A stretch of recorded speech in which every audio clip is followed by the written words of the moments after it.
Deep on the second floor of the dungeon, Filma Legram has found exactly what he was looking for. With a satisfied smile, he carefully gathers the medicinal herbs growing nearby.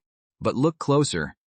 He's strolling through a field of slaughtered monsters like it's a casual walk in the park, noting that he's managed to gather a huge haul again today. This is the dungeon, a colossal underground labyrinth where deadly traps and terrifying monsters guard mountains of treasure. A place that defies ordinary human understanding. Only those brave enough to challenge its unknown dangers earn the title of adventurer. At the Adventurers Guild, the usual chatter is suddenly interrupted by a commotion, as people shout for everyone to clear the way. The regulars stop mid-drink, immediately realizing that someone far above the ordinary ranks has entered the hall. It is the A-rank adventurer Regin, accompanied by the legendary S-rank sage, Tina Altera, and the other members of his party. The watching adventurers confirm the rumor at once. The famous Tina Altera really has joined Regin's party. The receptionist nervously welcomes Regin as he places a massive trophy on the counter. An evil dragon horn recovered from the 9th floor. The receptionist freezes at the sight of the A-rank monster material, while Regin responds to her amazement with a smug chuckle. Regin dismisses the A-rank monster as nothing more than small fry, shamelessly enjoying the attention earned by the party's victory. Tina Altera may be an S-rank powerhouse, but she is silently furious because Regin made her perform most of the dangerous work. Regin suggests that the two of them could conquer the deepest floor together and moves far too close, then mistakes Tina's discomfort for proof that she has fallen for him. Regin laughs at his own supposed beauty and brilliance while Tina finds him unbearable. Their exchange ends when a voice behind them calmly asks the party to move. A black-haired man carrying a basket of herbs stands behind them without the slightest sign of intimidation. When he asks who they are, Regin takes it as a personal insult. Tina coolly tells Filma that he is standing in their way, while Regin studies the unknown E-rank adventurer with open contempt. Then nearby adventurers recognize Filma as the eccentric E-rank who spends his days gathering weeds and herbs on the shallow floors.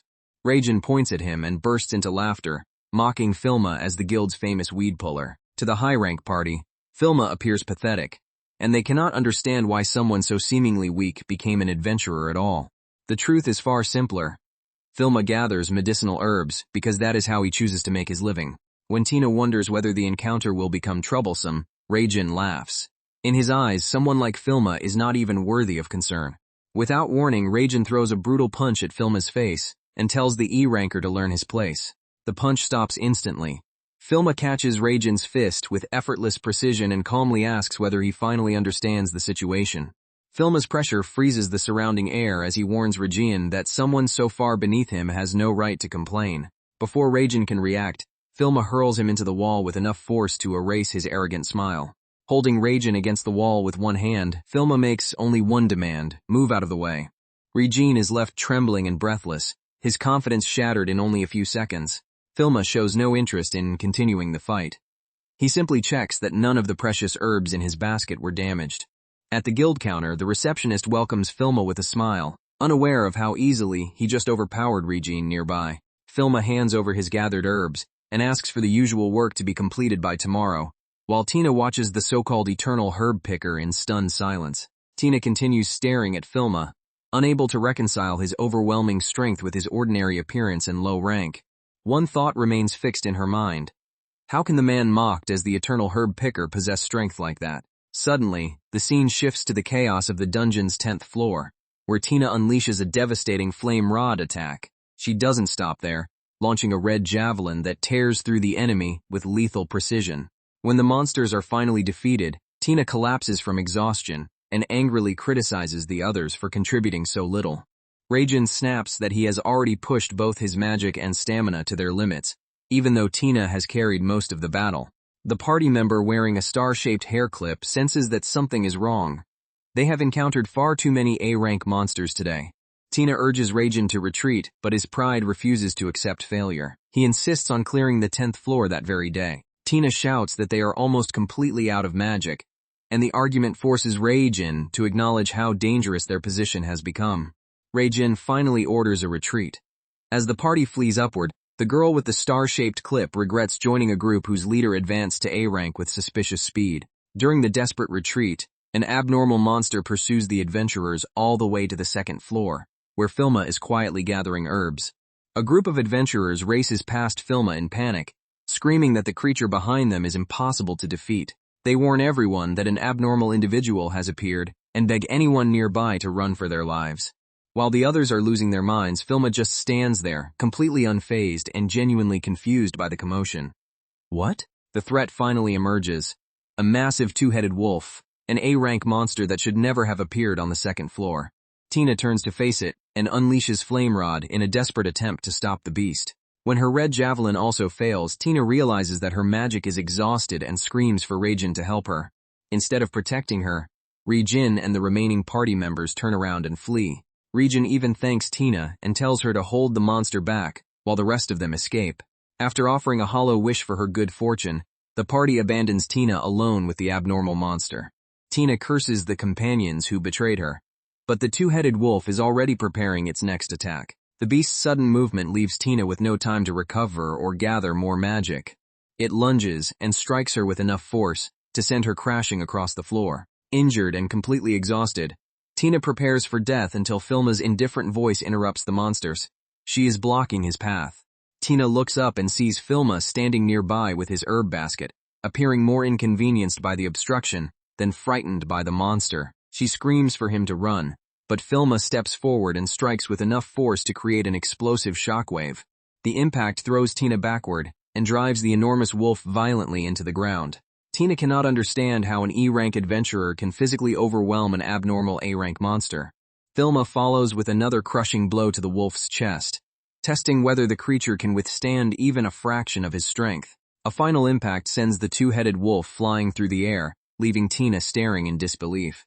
With one decisive exchange, the adventurer everyone called weak has completely reversed the battle.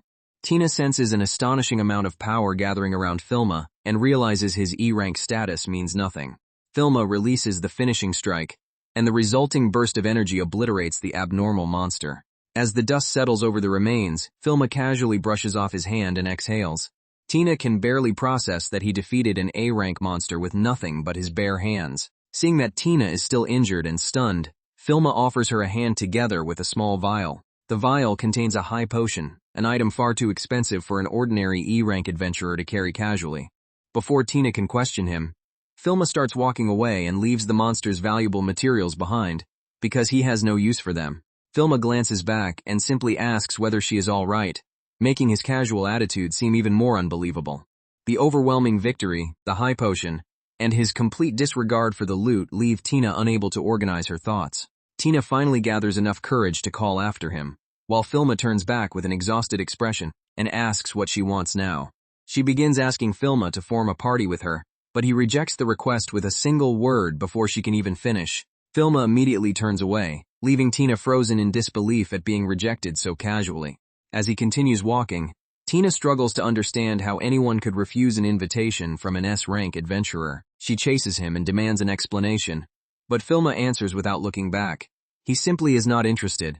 Tina protests that she is the one offering him this opportunity, only for Filma to ask the devastating question, who is she? As an S-rank adventurer, Tina cannot believe that Filma genuinely has no idea who she is. She loudly introduces herself as Tina Altera, and demands to know whether he has at least heard her famous name. Filma answers with complete honesty. He has never heard of her. Tina's pride collapses while Filma continues walking, far more concerned about completing his herb quota than recognizing a celebrity. Still shaken, Tina runs after the mysterious adventurer and asks him to at least tell her his name. He introduces himself as Filma Legram and describes gathering medicinal herbs as nothing more than a personal hobby. Tina immediately sees another opportunity and proposes exploring the deeper floors together, leaving Filma confused by her sudden enthusiasm. To tempt him, she reveals that game grass grows on the 10th floor and can greatly enhance medicinal effects. Filma calmly replies that he already knows. He then reveals that he has already visited the 10th floor by himself. Tina freezes, struggling to believe that an E-rank adventurer has reached a floor even she would hesitate to explore alone. With a look of complete indifference, Filma gives a simple one-word confirmation. Yeah, the idea seems impossible to Tina. Even an S-rank adventurer would treat the 10th floor cautiously, yet Filma speaks about it as though it were ordinary. Filma tries to end the conversation and leave, but Tina quickly stops him again. Filma asks whether the 10th floor was not supposed to be the dungeon's deepest known level. Tina explains that the dungeon is still expanding and producing new floors beneath the areas already mapped. Its roots may already extend beyond the 20th floor, even though adventurers have only officially cleared as far as the 13th. Tina uses the possibility of undiscovered medicinal herbs to tempt Filma into exploring the newly opened depths. She begs him to form a team, arguing that together they could conquer any floor, but Filma insists that traveling alone is faster. Refusing to accept another rejection, Tina grabs onto him and loudly demands to know why he will not take her. She clings to Filma and begs to accompany him into the depths, while he awkwardly tells her to let go. Filma asks her to return the high potion if she refuses to leave him alone, but Tina claims the information she provided already covered its value. With a stubborn pout, Tina declares the potion a separate matter, leaving Filma to wonder how the conversation became so troublesome. Tina reminds him that she is an S-rank adventurer, and promises that she will not slow him down. She finally states her true goal clearly. She wants to conquer the dungeon at Filma's side. After enduring her persistence, Filma agrees to form a temporary party with Tina for one day only. His condition is simple. They will leave as soon as his herb basket is full. Tina happily believes one day will be enough to change his mind. Tina sets their meeting for noon the following day in front of the dungeon and leaves with renewed excitement. Watching her go, Filma already knows that the arrangement is going to be exhausting. The next morning, Filma attempts to enter the dungeon quietly, but finds an irritated Tina waiting for him. Tina reveals that she has been waiting since before dawn, because she suspected Filma might try to enter without her. She reminds him that he promised to explore with her, and refuses to let him escape their agreement. Tina bombards him with accusations of being a liar and an idiot, until Filma finally sighs and accepts her company. As they proceed, Tina admits she has never seen anyone defeat an A-rank monster in one strike, and intends to discover the secret behind Filma's strength. On the 10th floor, Tina complains about the heat and subtly adjusts her clothes to attract Filma's attention. But he walks ahead without noticing. Tina is frustrated by his indifference, while Filma warns that he will leave her behind if she cannot keep pace. They cross most of the 10th floor in less than half a day, a speed Tina would previously have considered impossible. Unable to contain her curiosity, Tina asks why someone with Filma's strength remains at E rank. Filma explains that he has no interest in promotion, leaving Tina baffled because S rank would be easily within his reach. Tina reminds him that the other adventurers mock him as the eternal herb picker, but Filma simply says that he does not care. His complete indifference to status convinces Tina that Filma thinks on an entirely different wavelength from everyone else. Watching him continue ahead, Tina can think of only one description for him: a complete weirdo. When they enter the newly discovered forest on the 11th floor, Tina is stunned to see an open sky inside the dungeon. Filma is surprised as well, though he hides it far better. While Tina admires the impossible scenery, Filma immediately notices a flower that might produce excellent tea. Tina panics when Filma smells a plant neither of them recognizes, but he casually asks whether she can detect any poison. Filma calls the lush forest a paradise, while Tina watches his enthusiasm with complete confusion. Tina cannot understand how Filma missed the reports about the dungeon's expansion. He admits that the news was everywhere, but he simply never paid attention. Filma normally sells his herbs and returns home without speaking to anyone, leaving him almost completely disconnected from public information. When Filma decides that his basket is full enough for the day, Tina is shocked. She starts pitying his lonely routine, but he tells her not to define his happiness for him. Tina tries to lure him farther with the promise of rarer plants, but Filma calmly says they can search for them next time. His casual mention of a next time leaves Tina frustrated and hopeful at once, though she refuses to let the current trip end so easily. Before she can continue arguing, Tina notices someone approaching through the forest. Regression appears with the remaining members of his party, acting delighted to see Tina alive and boasting about their progress. Regression claims that he pushed the party relentless after abandoning Tina, allowing them to advance as far as the 12th floor. He pretends that he was worried when Tina failed to contact them, but she immediately sees through the performance. Regression even claims that leaving Tina behind demonstrated inspired leadership and his confidence in her ability to survive. Another woman from Regison's party steps forward, watching Tina and Filma with a cold, suspicious expression. One party member recognizes Filma as Izuya's infamous grass picker, while another asks why Tina is wasting time with an E-ranker. Tina answers by declaring Filma her new partner and stating that he is far more reliable than Regression. Regison's party cannot believe that Tina would abandon them for an E-rank nobody, but she confirms the decision without hesitation. Enraged, Reijin warns that she will regret leaving him. Tina reminds him that their contract ended the previous day. Tina accepts the consequences without fear and makes it clear that she has no intention of returning. Reijin can only watch as Tina turns away and tells Filma that they should continue without the old party. Once they are alone, Tina vents her long-suppressed hatred for the narcissistic Reijin. Filma wonders why she ever partnered with someone she disliked so much. Tina admits that Reijin possessed genuine ability despite his personality, and she was willing to work with anyone who could help her clear the dungeon. Filma asks whether conquering the dungeon is truly important enough to justify everything she has endured. Tina answers without hesitation. Clearing the dungeon is more important to her than he realizes. A quiet moment settles between them as Tina looks toward the small flower Filma is holding. Tina reveals that her family has called her a failure throughout her life. Conquering the dungeon is the only achievement she believes will finally earn their recognition. Filma studies the flower in his hand as he considers the pride driving Tina forward. Tina admits that her goal may sound petty, but succeeding is the only way she believes she can continue living with her head held high. Her determination is absolute, and she is prepared to use every means available to overcome the judgment of her family. As Filma places the flower in his basket, he admits that he cannot fully understand her struggle, confusing Tina after he was the one who asked her to explain. Filma then takes Tina's hand and tells her that, even if he cannot relate to her past, he can see how serious she is. Looking at the flower, Filma observes that even small blossoms can be surprisingly resilient, and says he does not dislike that quality. Filma decides to continue deeper into the dungeon, and asks Tina to help him gather herbs along the way. Tina immediately agrees, blushing with excitement at the chance to remain beside him. Elsewhere, Reijin seethes over Tina's decision to abandon him, convinced that her S-rank power is essential to conquering the deeper floors. A malicious plan forms as Reijin remembers a particularly dangerous monster living on the 11th floor. He decides that if the creature kills Filma, Tina will have no choice but to return to his party.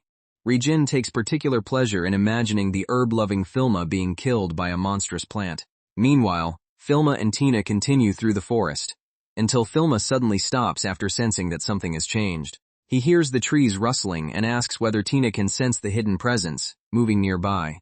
Tina notices nothing, and Filma's teasing response only makes her call him annoying. Still unable to detect the danger, Tina demands that Filma explain exactly what he senses. Filma smells smoke and realizes that a fire has broken out somewhere nearby. His first concern is for the rare plants. He grabs Tina's hand and races toward the smoke before she can object. Their rush leads them directly to a colossal pig-faced plant monster blocking the path. Surrounded by unnatural growths, Filma briefly wonders whether the towering shapes are monsters or unusually mobile trees. Tina identifies them as hell plants and warns that they are unquestionably hostile monsters. A massive branch immediately lashes toward them, with enough force to kill either adventurer. Tina warns Filma that anyone caught by the hell plants' branches will have almost no chance of escaping. She responds with Flame Rod, using fire magic against the plant monster's natural weakness. Tina follows with Red Javelin, driving the concentrated flames directly into the creature. The attack erupts in an enormous blast of fire and smoke, but it also draws the attention of the surrounding hell plants. An entire forest of face-bearing plant monsters closes around Filma and Tina from every direction. Filma calmly theorizes that the hell plants were driven toward them by the flames and now mistake the pair for arsonists. Tina realizes that her own fire magic caused the reaction. As the creatures growl around them, Tina reaches the painful conclusion that the new danger may indeed be her fault. Before she can dwell on the mistake, one of the enormous hell plants towers directly over her. A vine suddenly catches Filma and binds his body. Tina screams, but he remains calm enough to analyze the monster's strength and ability to move while rooted. Tina shouts that this is no time for a botanical study, only for a mocking voice to call Filma a pathetic weed puller. Tina recognizes the voice immediately and turns toward it in shock. She follows the sound upward, already understanding that the new arrival is responsible for the trap. Regent and two companions stand safely on a floating rock above them. He asks Filma how it feels to be killed by the plants he loves. Reijin pretends innocence, smiling as though he has no idea why Tina is staring at him with such horror. He mockingly asks whether Tina truly believes he deliberately lured a hell plant toward Filma. Filma remains trapped in the monster's vines while Reijin points out that fire is its weakness, and that burning it would also endanger the captive. Reijin asks Tina what she thinks will happen to Filma once the flames engulf the hell plant holding him. As the vines tighten, Reijin tells Tina to remain helpless and watch her new companion die. He then claims Tina is not responsible, placing all the blame on the fool who dared to rely on her. With a false smile, Reijin invites Tina to abandon Filma and return to his party. He reaches toward her as though Tina were a possession that shines brightest only at his side. Tina rejects him with open disgust, forcing Reijin to reveal the condition he prepared in advance. Reijin offers to cut Filma free only if Tina rejoins his party. Tina looks at him with absolute loathing and calls him exactly what he is, a scumbag. Knowing Filma's life appears to be at stake, Tina finally agrees while he quietly observes her from within the tightening vines. Reijin laughs in triumph. Tina makes her condition clear: she will return only after he frees Filma. Reijin mocks Filma as someone too weak to deserve a place beside an S-rank adventurer. He then forces Tina to promise that she will never approach the herb picker again. Tina closes her eyes and swears, the words feeling like chains around her. Satisfied, Reijin looks down at Filma and dismisses him as nothing more than a collector of worthless plants. Reijin brutally kicks Filma's herb sack and calls both the man and his gathered plants an eyesore, horrifying Tina. Tina looks down at the small flowers scattered from the damaged sack, their fragility contrasting sharply with Reijin's cruelty. Still restrained by the hell plant, Filma sighs and decides that the fools above him have caused enough damage.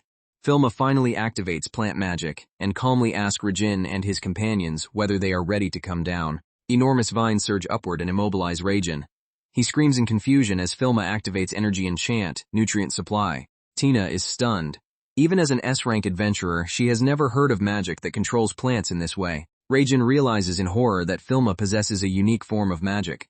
An E-rank adventurer wielding power outside the ordinary elemental system is almost impossible for Tina to comprehend. Filma explains that his magic feeds plants with energy, forces them to grow, and then allows him to control anything that has absorbed his nutrients. Filma thanks Reijin for coming within range, saving him the effort of reaching the floating rock. The bound adventurer assumes the entire situation was planned. Filma immediately denies it. He explains that he never intended to fight Reijin and would have ignored him if he had left the plants and flowers alone. The crushed petals reveal Reijin's real offense. He trampled the flowers Filma had carefully gathered. Filma promises to make him pay, and Reijin's arrogance finally gives way to panic. Plant energy gathers around Filma as he prepares an attack that no ordinary E-rank adventurer should possess. He accelerates with blinding speed and strikes before Reijin can defend himself. Filma's wood spike launches Reijin through the air like a ragdoll. Watching closely, Tina realizes that Filma uses oxygen produced by the plants as propulsion for his explosive movement. As Reijin's companions panic, Filma calmly remarks that he still held back considerably. Tina asks whether Filma is controlling all the surrounding hell plants. He explains that the effect is temporary unless he continues supplying nutrients. Filma suggests that destroying the remaining monsters with fire would be faster than maintaining control over them. When Tina asks how someone who loves plants can suggest burning them, Filma answers that his love of plants is exactly why. Tina does not fully understand his reasoning, but she gladly prepares another fire spell. She unleashes Red Whip and incinerates the remaining hell plants in a violent surge of flame. Tina proudly asks whether the attack impressed him, but Filma offers only a distracted not bad because his attention is already elsewhere.